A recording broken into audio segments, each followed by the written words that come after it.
Assalamualaikum warahmatullahi wabarakatuh. Halo semuanya, jumpa lagi di mata kuliah Hukum Internasional. Saya harap teman-teman semua tetap dalam keadaan sehat walafiat dimanapun teman-teman berada.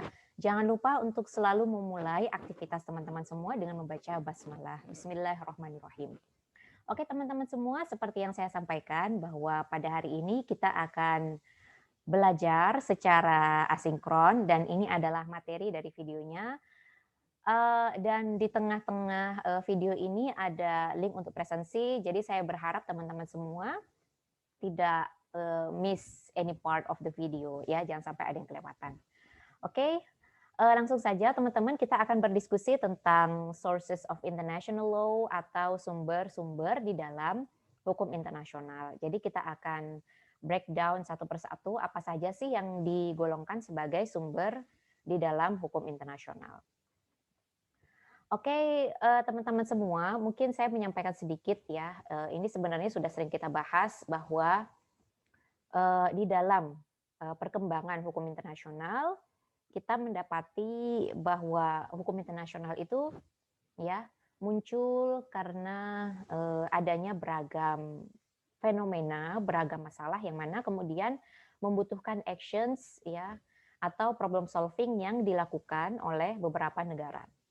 Ya, karena di dalam struktur internasional itu kita tidak mengenal yang namanya struktur world government ya atau sebuah entitas tunggal yang kemudian bisa mengatur ya bisa menjadi penegak hukum gitu untuk negara-negara yang ada di dunia ini ya. Makanya kemudian karena semakin banyak negara, kemudian semakin banyak problem ya, matters yang mana membutuhkan problem solving yang disepakati oleh negara-negara, makanya kemudian hukum internasional itu berkembang ya. Jadi yang awalnya sebatas hanya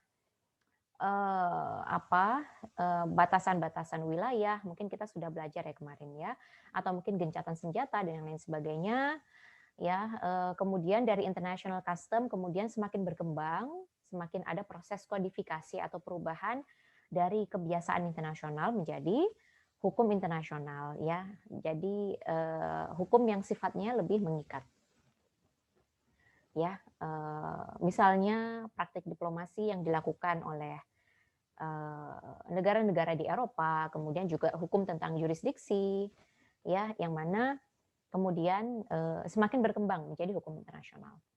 Dan berdasarkan statuta dari International Court of Justice ya, statuta itu aturan atau ADART ya, ADART dari pendirian International Court of Justice atau ICJ yang didirikan tahun 45 ya pada artikel 38 pada pasal 38. The court whose function is to decide in accordance with international law ya. Jadi court atau mahkamah itu harus memutuskan sesuai dengan hukum internasional. Nah, apa saja sih yang dapat diaplikasikan dalam membuat keputusan tersebut ya dalam decision making yang dilakukan oleh ICJ itu? Nah, ini adalah sumber-sumber dari hukum internasional. Jadi yang diaplikasikan itu apa saja?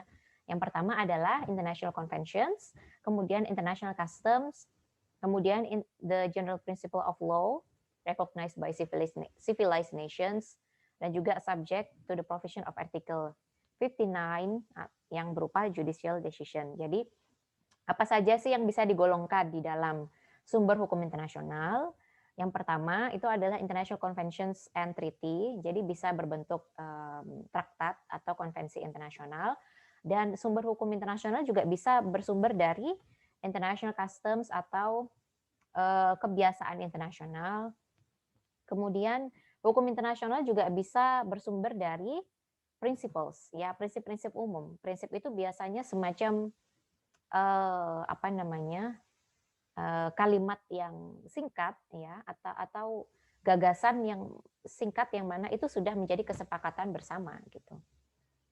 Ya, misalnya mungkin saya sudah menyampaikan kemarin contoh dari general principle itu misalnya Pacta Sunt Servanda itu general principle, atau mungkin contoh lainnya misalnya ya larangan untuk tidak melakukan genosida itu juga general principles. Jadi semuanya tahu bahwa itu prinsip yang bisa diterima oleh bersama. Ya, kemudian sumber hukum internasional itu juga bisa judicial decision, ya, keputusan yang dibuat oleh hakim, ya, yang dibuat oleh publicist yang high qualify atau pakar hukum yang berkualitas tinggi gitu ya, pakar hukum yang ahli yang disegani. Misalnya kalau di Indonesia itu contoh publicist yang dari Indonesia misalnya seperti Prof. Yusril Iza Mahendra itu contoh dari publicist ya di Indonesia. Ya, jadi secara umum ya, secara umum itu ada 4 sumber ini. Ya, di samping nanti ada sumber lain yang disebut sebagai soft law. Ya. Jadi kita akan breakdown satu persatu apa saja sih yang dimaksud dengan custom, apa saja yang dimaksud dengan treaty, apa saja yang dimaksud dengan general principles, apa saja yang dimaksud dengan presiden ya atau opini hukum dari publicist itu seperti apa. Ya, teman-teman semua, ya sumber pertama di dalam hukum internasional itu adalah customary law ya atau hukum kebiasaan internasional. Tidak bisa kita pungkiri teman-teman semua bahwa kebiasaan yang dijadikan patokan di dalam hukum internasional itu adalah kebiasaan yang berasal dari praktik-praktik yang dilakukan oleh negara-negara di Eropa. Makanya apabila kita berbicara tentang international law ya termasuk juga international custom, maka custom yang seringkali di refer ya atau dirujuk itu adalah kebiasaan-kebiasaan yang dilakukan oleh negara-negara di Eropa. Makanya kita dapat menyebutkan bahwa international custom itu sangat-sangat Eurocentric atau sangat-sangat terpusat di Eropa ya. Yang dimaksud dengan custom itu sangat-sangat berkiblat kepada Eropa.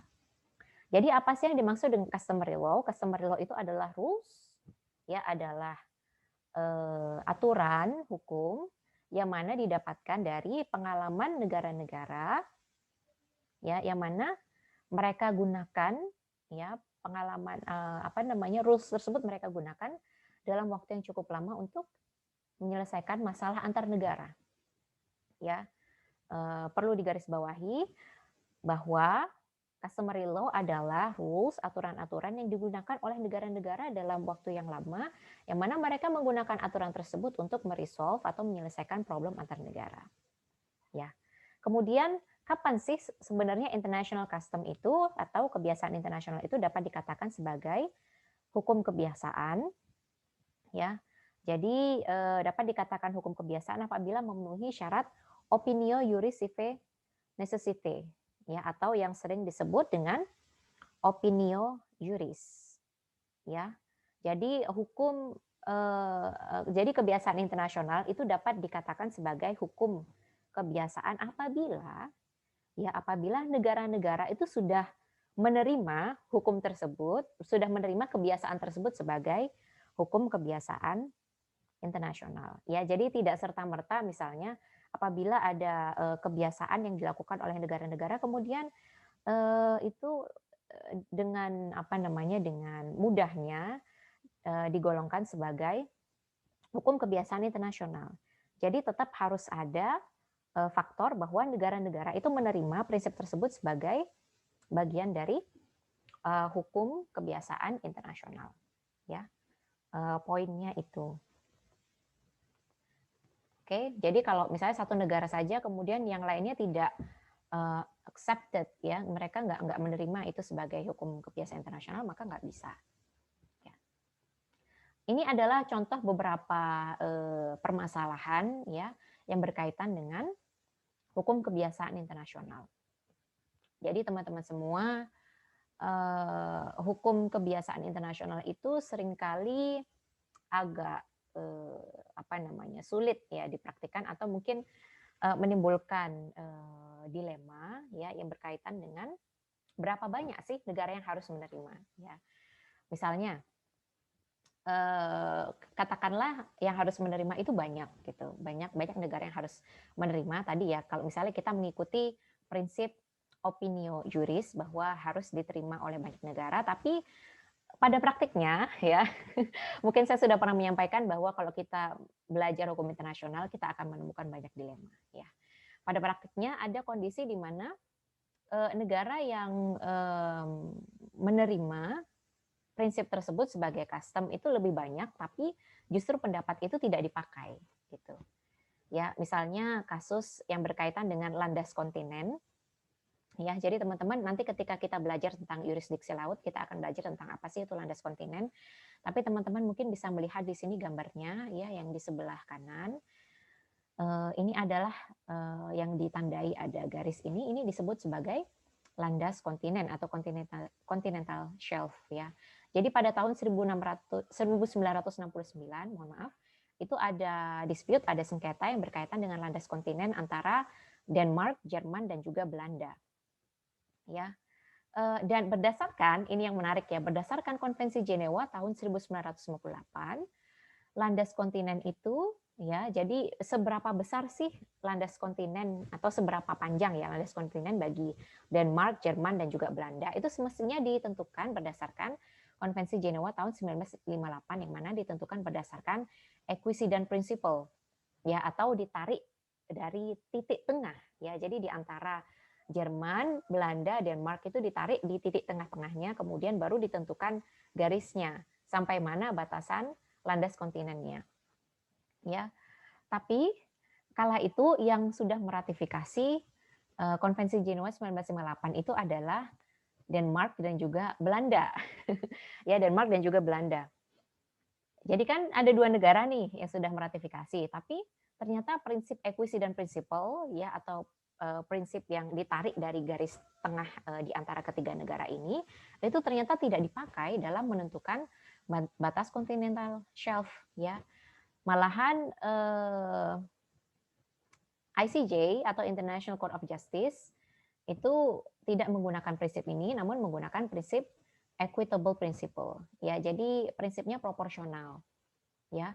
Karena dilihat dari seberapa besar teritori negara-negara, kalau misalnya dia memang wilayahnya lebih besar, makanya continental shelf-nya tentu saja yang didapatkan itu juga lebih besar gitu. Jadi tahun 1969 ini keputusan dari ICJ itu tidak untuk menggunakan lagi Genoa Convention 1958 berdasarkan equidistant principle, walaupun Belanda dan juga Denmark itu menggunakan prinsip ini gitu dan sudah meratifikasi ini. Justru yang digunakan itu equitable principle, prinsip yang proporsional tadi. Ya, yang mana kemudian prinsip ini juga digunakan untuk UN Clause atau United Nations Convention on the Law of the Sea ya tahun 1982. Jadi karena apa? Karena kalau misalnya prinsipnya menggunakan equidistant principle yang ditarik dari garis tengah, nanti wilayah yang besar seperti wilayahnya Jerman itu dapatnya sedikit ya, nggak proporsional. Jadi yang digunakan adalah equitable principle. Ya, jadi kadang walaupun customary law tadi seperti yang saya sampaikan itu require atau mengharuskan atau membutuhkan adanya kesepakatan beberapa negara bahwa itu merupakan international law, tapi ternyata pada praktiknya kadang tidak seperti itu. Ya, oke. Contoh lain, ya contoh lain misalnya, kadang-kadang kalau kita bicara international custom itu juga apa namanya terkendala atau ada dilema yang berkaitan dengan seberapa lama, ya. Karena kalau kita lihat tadi ya di slide sebelumnya, ya rules that emerge from the experience of states over the time. Ya, ini ada kata-kata over the time. Jadi seberapa lama sih ya seberapa lama international custom itu kemudian bisa dikatakan sebagai international law. Ini juga masih belum ada kesepakatan yang clear. Ya, misalnya yang berkaitan dengan batas laut dari Amerika Serikat. Jadi pada tahun 1945 ya US itu mengklaim batasan lautnya itu sepanjang 200 mil dari continental shelf. Nah, ini hal yang sebenarnya dilakukan dadakan oleh Amerika Serikat. Jadi tahun 1945, tapi kemudian negara-negara yang lain itu kemudian mengadopsi pengukuran atau standar yang sama. Ya, bahwa batasan laut ya teritori laut itu ditentukan dari 200 mil dari landasan kontinen. Ya, bahkan prinsip ini juga kemudian digunakan di UN Clause juga gitu. Jadi tidak ada patokan yang jelas seberapa lama kebiasaan internasional itu kemudian dipraktikkan untuk kemudian dapat dikatakan sebagai hukum internasional. Ini juga belum ada kesepakatan. Bahkan yang singkat seperti ini juga kemudian bisa dikatakan sebagai hukum kebiasaan internasional. Nah, ini menarik. Oke, kemudian kebiasaan internasional itu juga seringkali banyak inkonsistensi, ya, hal-hal yang tidak konsisten. Ya, tadi sebenarnya 2 contoh pertama itu juga sudah menunjukkan bahwa, hukum kebiasaan internasional itu kadang tidak konsisten ya, tapi ini contoh lain yang berkaitan dengan inkonsistensi dari hukum kebiasaan internasional. Misalnya berkaitan dengan asilum atau suaka di negara-negara di Amerika Latin tahun 1950. Ya, sebenarnya hukum, kebiasaan di negara-negara di Amerika Latin, mereka sudah menjadikan asilum itu sebagai hal yang diterima dan sudah lama menjadi praktik eee, negara-negara yang ada di Amerika Latin. Bahkan, menurut para pakar, soal asilum ini, ya, soal suaka, ya, pemberian, suaka kepada warga asing, di antara negara-negara di Amerika Latin ini ibaratnya seperti sebuah regional law. Jadi hukum yang berlaku di region. Ini menarik. Jadi bukan berlaku di domestik, bahkan di region ini sudah menjadi hal yang biasa diterima gitu. Ya. Apalagi dengan adanya Montevideo Convention on Political Asylum tahun 1933.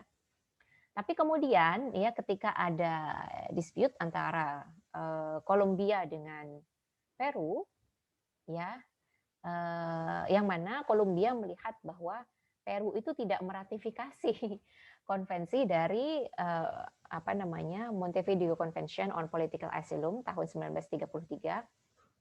Ya, makanya kemudian suaka bagi orang-orang Peru itu ditolak, ya. Padahal ini sudah menjadi hukum kebiasaan yang sudah lama dipraktikkan di negara-negara di Amerika Latin. Kemudian negara-negara lain tuh juga termasuk Kolombia tuh juga sudah meratifikasi, tapi kemudian ada kasus seperti ini ditolak ya. Makanya ini banyak sekali inkonsistensi yang terjadi. Ya ini salah satu contohnya. Oke, itu tadi beberapa contoh yang berkaitan dengan hukum kebiasaan internasional. Ya, jadi hukum kebiasaan internasional itu adalah kebiasaan yang sudah lama dipraktikkan oleh negara-negara yang mana kemudian diterima bersama sebagai bagian dari hukum internasional itu pada intinya. Walaupun terdapat sejumlah permasalahan yang berkaitan dengan itu. Oke.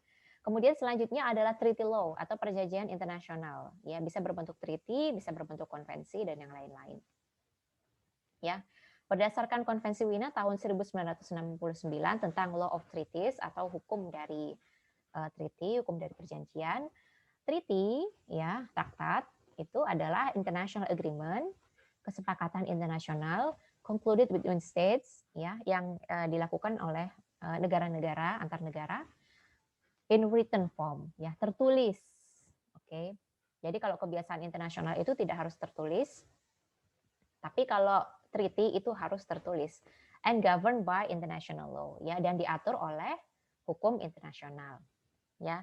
Dan yang menjadi party ya atau bagian atau pihak yang menyepakati dari international treaty itu tidak harus negara ya, tapi IGO pun juga.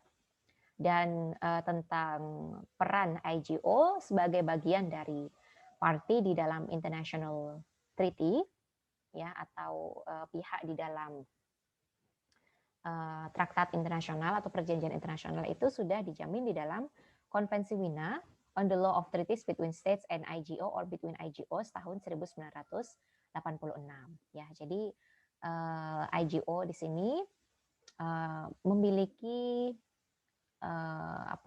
status ya atau menjadi subjek hukum internasional yang mana juga bisa setara dengan negara di dalam international treaty. Oke. Nah, kalau kita harus komparasikan antara international treaty dengan customary law itu lebih kuat yang mana?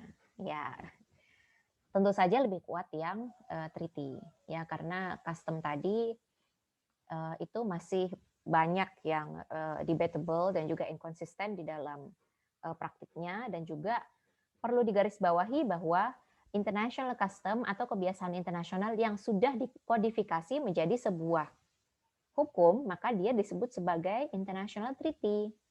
Ya, contohnya misalnya tadi ya, contohnya adalah hukum-hukum kebiasaan internasional yang berkaitan dengan yurisdiksi laut. Ya, yang berkaitan dengan yurisdiksi laut ketika sejumlah konferensi sudah dilaksanakan dan kemudian muncullah yang disebut sebagai United Nations Convention on the Law of the Sea, ya, atau UNCLOS tahun 1982, maka hukum-hukum kebiasaan yang berkaitan dengan batas-batas laut yang ada sebelum-sebelumnya itu sudah tidak berlaku. Ya, jadi lebih kuat yang UNCLOS 1982, lebih kuat yang sudah dikodifikasi atau dilegalkan menjadi hukum internasional. Ya, ini adalah contoh kasusnya misalnya.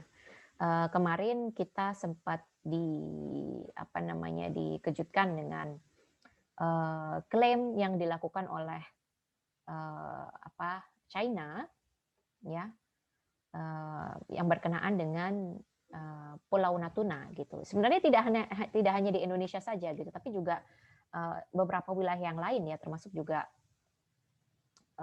Filipina, ya, Vietnam, yang mana Tiongkok ya atau Cina itu menggunakan landasan sejarah Nine Dash Line atau garis 9 naga gitu, yang mana menurut mereka secara sejarah itu merupakan wilayah dari Cina, ya, wilayah dari Tiongkok, dan mereka menganggap itu sebagai sebuah hukum kebiasaan internasional. Tapi karena sekarang kan sudah ada UNCLOS 1982 yang mana sudah mengkodifikasi berbagai prinsip-prinsip yang berkaitan dengan yurisdiksi laut. Maka dari itu klaim-klaim yang didasarkan pada sejarah-sejarah yang terdahulu itu sudah tidak lagi diterima. Karena yang terbaru adalah UNCLOS 1982. Ya, makanya kemudian ketika Indonesia, ya, konteksnya untuk Indonesia, kemarin kita mengajukan kasus ini ke International Tribunal, ya, ITLOS, International Tribunal for the Law of the Sea. Indonesia yang dimenangkan karena perairan Indonesia, ya, kemaritiman di Indonesia itu landasannya adalah UNCLOS 1982. Jadi klaim Nine Dash Line ini nggak berlaku. Oke. Kemudian ini adalah tipe-tipe, ya, atau contoh-contoh kategori dari international treaty. Jadi treaty itu bisa berbentuk apa saja, ya. Treaty itu bisa berbentuk agreement. Agreement itu adalah kesepakatan yang dibuat secara baik itu bilateral, multilateral ataupun regional. Dan istilah agreement ini seringkali digunakan untuk kesepakatan yang berkaitan dengan ekonomi ataupun perdagangan, ya. Contohnya misalnya adalah GATT, General Agreement on Tariff and Trade, atau GATS, ya, General Agreement on Tariff and Service, ya. Yang mana kemudian menjadi agreement yang atau aturan yang diberlakukan di WTO, ya, di WTO, yaitu contoh dari agreement. Jadi kesepakatan yang dibuat secara bilateral, multilateral ataupun regional yang mana biasanya berkaitan dengan ekonomi dan perdagangan, ya. Kemudian treaty, international treaty itu juga bisa berupa convention. Ya, konvensi adalah perjanjian multilateral atau yang dibuat oleh sejumlah negara, ya, baik itu ya sejumlah negara yang memang ingin terlibat ataupun secara regional ataupun global. Yang mana konvensi ini biasanya diajukan oleh IGO, ya, seperti PBB. Ya, contoh konvensi apa saja? Banyak, ya. Ada UN Convention on the Law of the Sea, tadi yang sudah saya sebutkan, atau UNCLOS 1982. Ada juga ICCPR misalnya, International Convention on Civil Political Rights, ya. Ada juga UN Convention on the Rights of the Child, ya, atau konvensi tentang hak anak tahun 1989. Dan banyak sekali contoh-contoh lain, ya, yang berkaitan dengan konvensi yang memang biasanya dikeluarkan oleh IGO, ya, dikeluarkan oleh PBB. Ya. Kemudian charter atau piagam. Apa sih yang dimaksud dengan piagam? Piagam itu adalah instrumen pendirian dari sebuah international governmental organization, ya. Instrumen pendirian dari sebuah organisasi internasional. Contohnya apa? Contohnya UN Charter. Ya. Selain charter, piagam pendirian, instrumen pendirian itu juga bisa berupa covenant. Ya, misalnya yang dikeluarkan oleh LBB, ya, Liga Bangsa-Bangsa, itu disebut sebagai covenant. Ya. Kemudian international treaty atau perjanjian internasional itu juga bisa berupa framework atau kerangka. Ya, kerangka ini biasanya dia masih berupa permulaan, ya, atau langkah awal dari sebuah perjanjian internasional, dan biasanya dia masih umum, ya, masih general, belum terlalu detail, dan biasanya detailnya itu akan ditambahkan di dalam protokol, ya. Mungkin di sini ada yang lupa saya sebutkan. Protokol tadi ya, sebelum framework, protokol itu adalah tambahan dari sebuah perjanjian internasional. Ya, misalnya Konvensi Jenewa 1949 itu tambahannya ada di protokol, ya, protokol dari Konvensi Jenewa tahun 1977, ya, tentang perlindungan korban konflik bersenjata. Ya, di dalam hukum humaniter internasional 1949 itu ada protokol tambahannya, ya, atau poin tambahan yang dikeluarkan tahun 1977. Ya, yang mana di tahun 49 itu nggak ada gitu. Jadi tambahannya baru tahun 77. Ya. Balik lagi ke framework. Framework itu adalah kerangka dari perjanjian internasional yang masih sangat umum. Jadi belum detail, yang mana tambahannya biasanya ditambahkan nanti di protokol. Ya, contohnya apa? Contohnya Initiative for ASEAN Integration, ya, inisiatif untuk integrasi ASEAN, strategic framework, ya, yang dikeluarkan oleh ASEAN, ya, menuju ASEAN Community itu kan ada frameworknya, ya, menuju komunitas ASEAN yang tahun 2015 sempat digaungkan, ada kerjasama di bidang ekonomi, di bidang sosial budaya, di bidang keamanan, ya, itu kan ada frameworknya untuk menuju masyarakat ASEAN. Nah, ini contoh dari framework gitu. Jadi kerangka itu biasanya masih umum dan dia belum terlalu mengikat, ya, belum detail. Oke, ini kategori, ya, atau tipe-tipe dari international treaty atau perjanjian internasional. Kemudian yang selanjutnya adalah tahapan-tahapan di dalam pembuatan sebuah perjanjian internasional, ya, atau international treaty. Tahapannya pertama dari negosiasi, ya, atau proses tawar-menawar politik yang dilakukan oleh negara-negara, ya, khususnya representasi antar negara, baik itu negosiasi yang dilakukan secara bilateral ataupun multilateral, yang mana biasanya masing-masing perwakilan negara itu memberikan semacam working paper, ya, untuk menunjukkan atau menegaskan posisi negara masing-masing, ya. Posisi itu maksudnya pendapat dari negara masing-masing terkait dengan isu yang dibahas di dalam treaty tersebut, gitu. Kemudian setelah negosiasi dilakukan, ya, biasanya negosiasi dilakukan di dalam konferensi-konferensi internasional, baru kemudian sampai kepada tahap signaturing, ya, atau tahap penandatanganan, ya, yang dilakukan oleh representatif dari negara-negara ataupun diplomat dari tiap negara, ya. Dan penandatanganan ini merupakan wujud atau ekspresi dari persetujuan yang sifatnya sementara, ya. Jadi jangan dikira penandatanganan dari sebuah perjanjian internasional itu berarti sudah fix, ya. Jadi negara itu sebatas menghormati, ya, atau tunduk, ya, terhadap treaty tersebut, gitu. Nah, baru kemudian sampai ke tahap ratifikasi. Kalau sudah sampai tahap ratifikasi, berarti negara-negara yang sudah meratifikasi itu setuju untuk patuh dan juga terikat terhadap treaty tersebut, terhadap perjanjian tersebut, dan dapat dikatakan sudah menjadi party, ya, atau pihak yang masuk ke dalam perjanjian. Dan selanjutnya itu adalah reservasi, ya.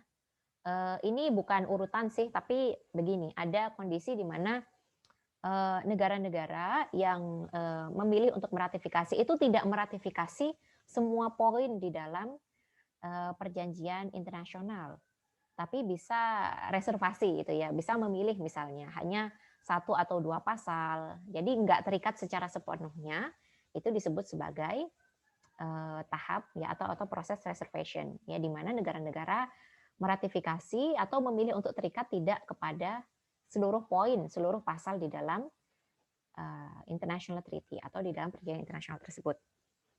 Ya. Kemudian entry into the force ini adalah tahap di mana perjanjian internasional itu dapat berlaku dan memenuhi standar ya, standar tertentu, terutama yang berkaitan dengan jumlah negara. Misalnya ketika United Nations Convention on the Law of the Sea atau UNCLOS tadi 1982 itu dapat dikatakan masuk ke dalam fase entry into the force ketika negara-negara yang meratifikasi itu jumlahnya sudah ada 60 negara. Ya, jadi sudah dapat dikatakan dia menjadi hukum internasional yang kuat dan juga masuk ke dalam tahap entry into the force. Oke. Kemudian yang selanjutnya adalah registrasi ya, registration. Jadi kalau sudah entry into the force sudah disepakati, kemudian tahapan selanjutnya adalah meregister atau mendaftarkan perjanjian ini itu ke PBB untuk diapakan? Untuk dipublikasikan. Ya, jadi nggak ada istilah close atau secret agreement ya di dalam hukum internasional. Jadi kalau sudah disepakati bersama, sudah banyak dan mencapai standar minimal untuk diratifikasi, kemudian dipublikasikan ya oleh PBB. Makanya teman-teman sekalian kalau membuka websitenya www.un.treaties itu teman-teman akan menemukan banyak sekali ya treaty-treaty yang sudah dipublikasi ya dan juga sudah diakui oleh United Nations. Kemudian accession ya, aksesi. Apa sih bedanya aksesi dengan ratifikasi? Ratifikasi itu adalah negara-negara tahapan di mana negara-negara itu sudah memilih untuk terikat dengan perjanjian internasional dan negara ini memang dari awal sudah menjadi parties ya, sudah menjadi pihak yang terlibat di dalam pembentukan treaty-nya. Tapi kalau ada negara yang ratifikasinya ya atau memilih untuk terikat dengan treaty-nya itu nyusul ya, jadi belakangan, jadi nggak masuk ke dalam negara yang digolongkan sebagai parties atau yang negara yang tergolong menyusun perjanjian ini, maka negara tersebut bukan melakukan ratifikasi ya namanya, tapi melakukan aksesi. Jadi negara-negara yang nggak terlibat dari prosesnya dari awal di dalam pembentukan perjanjian internasional, tapi kemudian memilih untuk signing, memilih untuk kemudian ratifikasi, maka negara ini melakukan proses aksesi namanya, ya. Oke. Kemudian ada amandemen, ya amandemen itu perubahan atau revisi ya di dalam perjanjian internasional yang biasanya revisinya berupa revisi minor bukan mayor dan juga ada proses atau tahap ya invalidity. Ya, kalau invalidity ini ketika perjanjian internasional itu sudah tidak berlaku lagi. Ya, sudah tidak valid. Ya. Misalnya dengan adanya UNCLOS tahun 1982, maka tadi Konvensi HAG 1958 tentang batas-batas wilayah kelautan itu sudah lagi nggak berlaku. Ya, equivalent principle tadi ya yang disepakati di Konvensi Den Haag 1958 itu sudah digantikan dengan adanya UNCLOS 1982. Ya, jadi yang 58 itu sudah invalid. Oke, ini tahapan-tahapan ya di dalam pembuatan perjanjian internasional, ada negosiasi, signature, ya, signaturing, ratifikasi, reservasi, entry into the force, registrasi, accession, amendment, and invalidity. Oke, itu tadi ya yang berkaitan dengan perjanjian internasional atau international treaty. Dan sumber selanjutnya, sumber yang ketiga itu adalah asas hukum atau principles. Nah, apa sih yang dimaksud dengan principles? Prinsipal itu adalah rule, aturan yang diterima ya dan diakui oleh hakim, arbiter, dan juga perwakilan diplomatik negara-negara, ya, yang mana saat itu prinsip ini digunakan ketika international custom, kebiasaan internasional ataupun perjanjian internasional itu masih unclear atau masih belum mengatur hal tersebut, ya. Jadi prinsip itu adalah aturan, ya, rule atau prinsip gitulah. Prinsip itu adalah prinsip yang mana diterima atau diakui oleh hakim, arbiter, ya, dan juga perwakilan diplomatik, yang mana prinsip ini dipakai ketika hukum internasional, ya, terutama international treaty dan juga international custom itu masih belum jelas dalam mengatur atau membahas isu tersebut, gitu. Ya, dan berdasarkan statuta dari International Court of Justice tahun 1945, ya, di pasal 38, posisi principles ini dia posisinya adalah subsidiary atau tambahan, ya, tambahan di dalam sumber hukum internasional. Tetap kalau misalnya kita berbicara yang lebih kuat itu adalah international treaty. Ya, international treaty yang lebih kuat, kemudian international custom, ya. Oke. Teman-teman semua, sebelum kita lanjut, saya mohon teman-teman silakan untuk absen dulu. Ya, silakan di-pause dulu videonya. Yang di atas ini untuk kelas A, yang di tengah untuk kelas B, dan yang terakhir ini untuk kelas C. Dan absennya ini akan saya tutup pada hari Selasa besok, ya, Selasa sebelum jam 22.00 waktu Indonesia Barat, sebelum jam 10 malam. Jadi teman-teman masih ada waktu untuk nonton video ini. Oke, silakan absen dulu. Ya.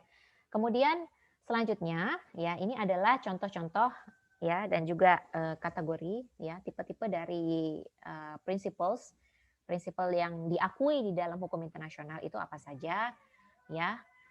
Yang pertama bisa berupa prinsip domestik, prinsip yang berlaku di domestik, kemudian diadopsi menjadi atau digunakan di dalam masalah yang berkaitan dengan masalah antar negara. Ya, jadi dia prinsip ini bukan prinsip yang berlaku di internasional atau berlaku skala luas, ya, tapi berlaku di domestik, tapi kemudian digunakan sebagai sumber hukum di dalam meresolve atau menyelesaikan masalah antar negara. Ya, misalnya ketika negara-negara bekas Yugoslavia itu mengalami sejumlah konflik, kemudian ada sejumlah aksi yang tidak manusiawi, ya, semacam ethnic cleansing, ya, atau genosida yang dilakukan oleh tentara-tentara Serbia terhadap orang-orang Bosnia Herzegovina, ya, ada banyak sekali pemerkosaan yang sangat masif yang dilakukan di situ, ya. Kemudian di Mahkamah Internasional, ya, apa sih yang dimaksud dengan konsep pemerkosaan? Jadi sejauh mana, ya, dalam menghitung seberapa banyak pemerkosaan yang terjadi itu negara-negara pada saat itu sedang di dalam debate, ya, mereka berdebat gitu. Oh, yang kayak gini bukan pemerkosaan, oh kayak gini pemerkosaan gitu. Ya, kemudian ICT, ya, atau International Court, ya, yang dilaksanakan pada saat itu kemudian memutuskan konsep pemerkosaan, ya, itu berdasarkan domestic law, ya, berdasarkan hukum domestik. Jadi Yugoslavia, ya, itu mendefinisikan sebagai pemerkosaan itu seperti apa, ya, tindakan kriminal pemerkosaan itu seperti apa, ya. Jadi yang berlaku di Yugoslavia itulah yang dipakai, ya, untuk mengidentifikasi seberapa jauh, ya, seberapa jauh gitu pemerkosaan yang dilakukan oleh tentara Serbia. Makanya kemudian International Criminal Tribunal itu menggunakan prinsip atau konsep pemerkosaan yang sudah diterima, ya, oleh negara Yugoslavia, ya, sebelum pecah, itu seperti apa gitu. ICT itu International Crime Tribunal, ya. Kemudian ada yang sebaliknya juga, kalau tadi domestic to international, ada juga yang international to domestic.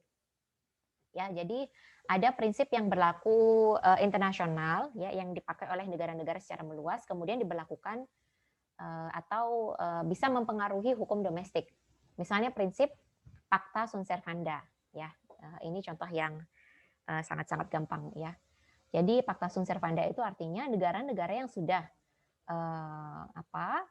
terlibat ya atau menjadi parti atau meratifikasi sebuah hukum internasional maka harus patuh terhadap hukum tersebut. Ya, itu Pacta Sunt Servanda. Kemudian natural law ya. Kalau natural law ini adalah prinsip yang umum ya, prinsip yang umum yang hampir semua negara-negara itu menerima ya atau secara common sense saja ya, secara logika atau secara naluri saja kita pasti menerima hal tersebut gitu. Misalnya prinsip ex aequo et bono gitu, atau what is just and what is fair, apa yang adil ya, apa yang adil, apa yang pantas. Atau prinsip jus cogens ya, jus cogens itu adalah prinsip yang atau norma yang sudah diterima bersama, misalnya nggak boleh melakukan genosida, ethnic cleansing, kemudian anti terhadap perbudakan, itu contoh dari jus cogens ya, dan juga contoh dari natural law. Oke, jadi kalau bicara prinsipal ada yang dari domestik ke internasional, ada yang internasional ke domestik, ada yang natural law atau yang sudah diterima, yang disepakati bersama, ya tanpa harus tertulis, ya. Bisa juga kita katakan bahwa ini semacam international norm, ya, norma internasional. Oke, kemudian sumber yang selanjutnya adalah precedents and publicists, ya. Precedents itu adalah opini atau pendapat yang dikeluarkan oleh hakim terdahulu yang mana bisa dipakai dalam memutuskan perkara di masa mendatang. Ya. Dan preseden ini agak jarang digunakan ya di masa sekarang ya, terutama di dalam hukum internasional. Contoh bagaimana preseden ini pernah digunakan misalnya ketika ada kasus ya antara media ini pengadilan di ini Eropa ya, ketika ada sebuah media yang saat itu mengkritik Georgia ya, mengkritik keputusan hakim dan kemudian hakim Georgia ya, pengadilan Georgia itu membatasi kritikan tersebut gitu. Yang mana menurut media ini dianggap sebagai hal yang melanggar kebebasan beropini, kebebasan berekspresi, melanggar hak asasi manusia. Ya, masa sih keputusan dari hakim itu nggak boleh dikritik? Tapi kemudian hakim Georgia kemudian menggunakan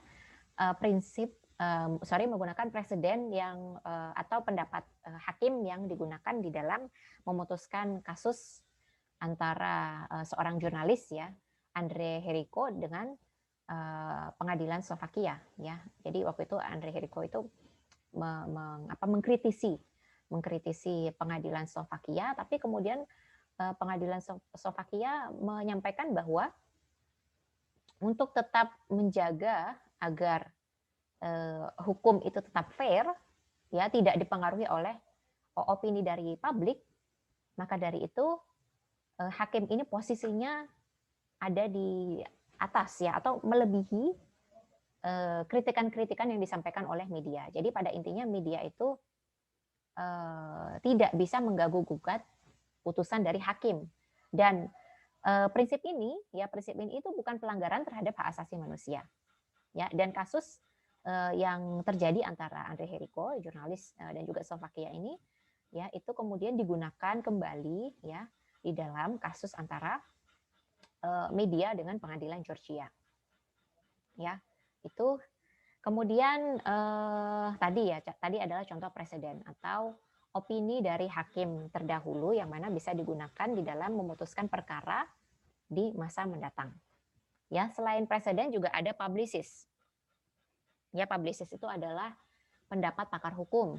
Ya, misalnya Hugo Grotius ya, bagaimana Hugo Grotius kemudian kemarin ya sudah saya sampaikan di pertemuan kedua, pendapat Hugo Grotius yang berkaitan dengan mare liberum ya, atau batasan-batasan yurisdiksi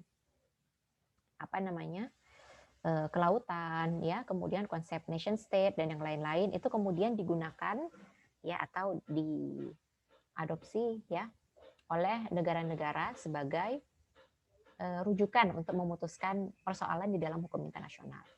Walaupun tentu saja kalau kita bicara tentang mare liberum, antara mare liberum dengan UN clause, untuk konteks sekarang tentu saja lebih kuat UN clause ya untuk menentukan batasan kelautan tadi.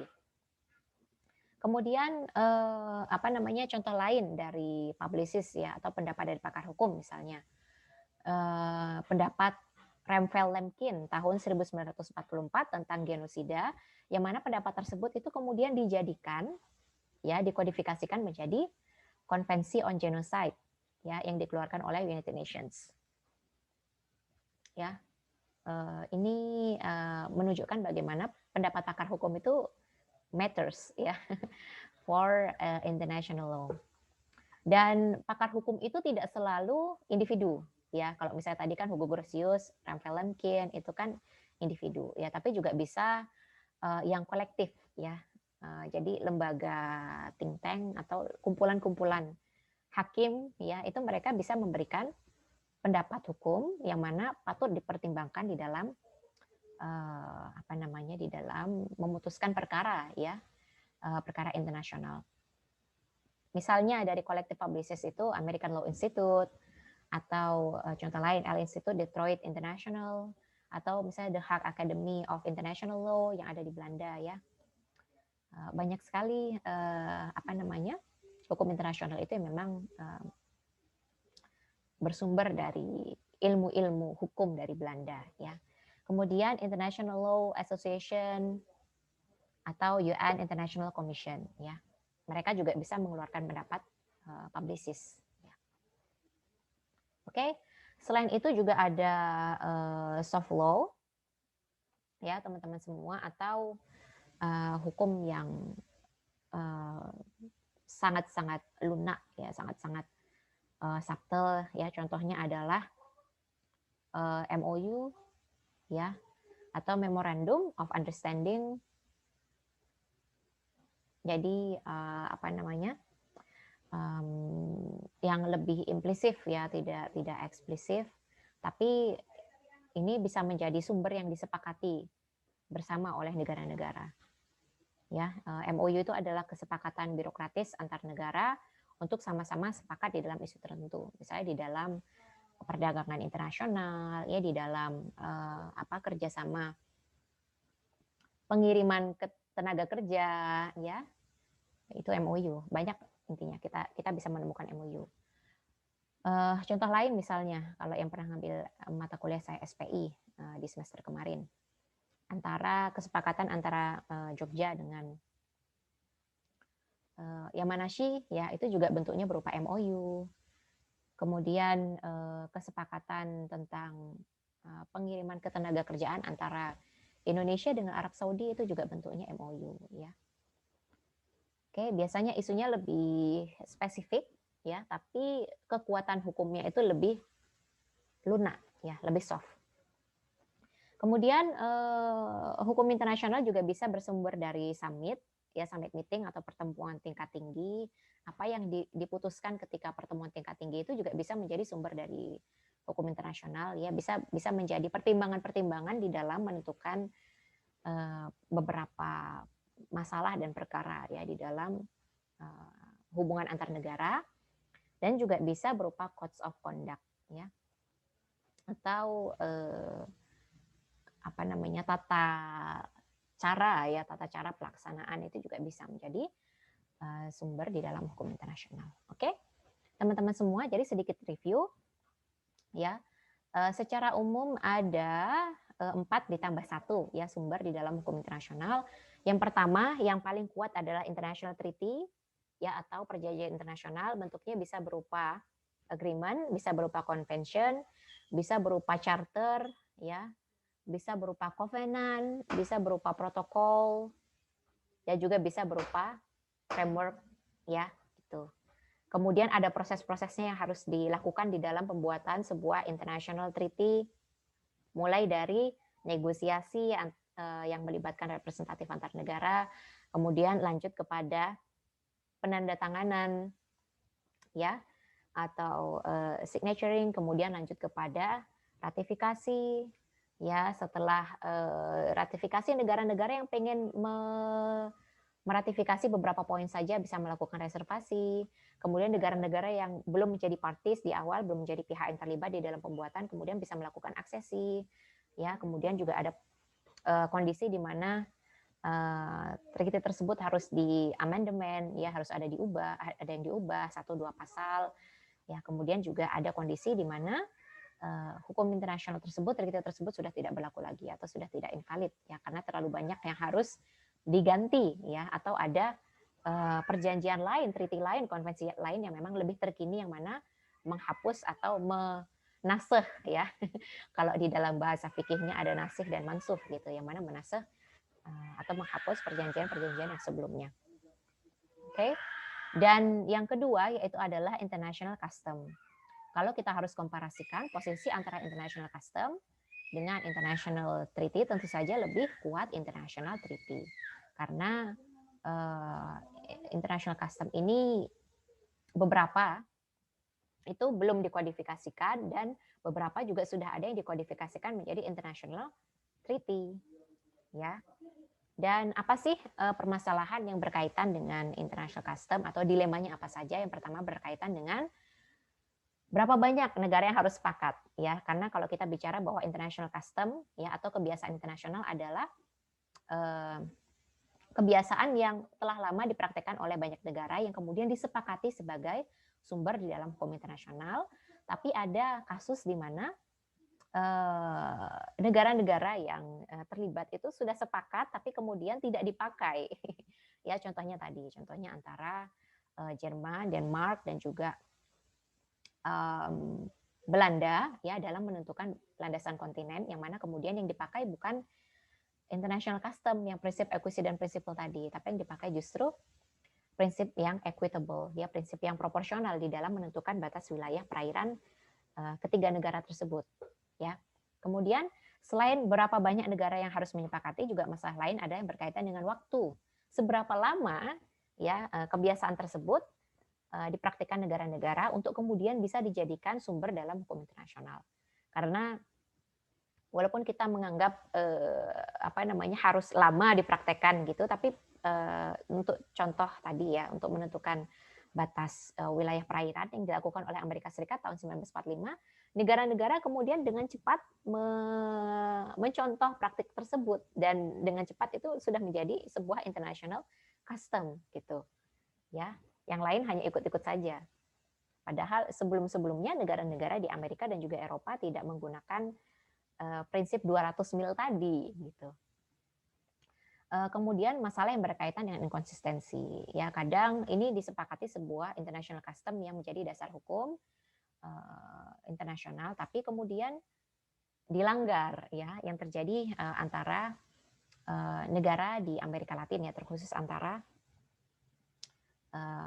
dispute atau sengketa di antara Kolombia dengan Peru, ya, yang berkaitan dengan asylum seeker atau mencari suaka, yang mana suaka itu sudah menjadi hal yang sudah lama dipraktikkan di negara-negara di Amerika Latin, ya, bahkan sudah ada konvensi Montevideo tahun 1933. Oke. Kemudian yang selanjutnya, ya, sumber selanjutnya tadi adalah principles, ya, prinsip. Jadi prinsip ini dia sifatnya tambahan. Dia bisa yang domestic to international, bisa yang international to domestic, juga ada bisa yang natural. Ya.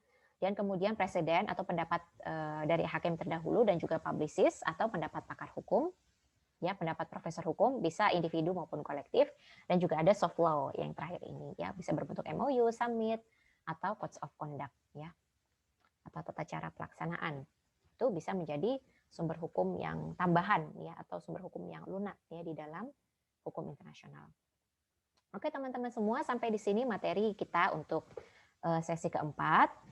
Ya, saya harap teman-teman dapat mengisi absen, ya, sebelum besok jam 10 malam. Dan saya juga sertakan rangkuman yang bisa teman-teman baca, ya, yang mana rangkuman itu juga mendeskripsikan dari apa saja yang saya sampaikan pada pertemuan sesi 4 ini. Terima kasih semuanya, semoga sehat selalu. Sampai jumpa di pekan depan, ya, kita ketemu insya Allah sinkron. Wassalamualaikum warahmatullahi wabarakatuh.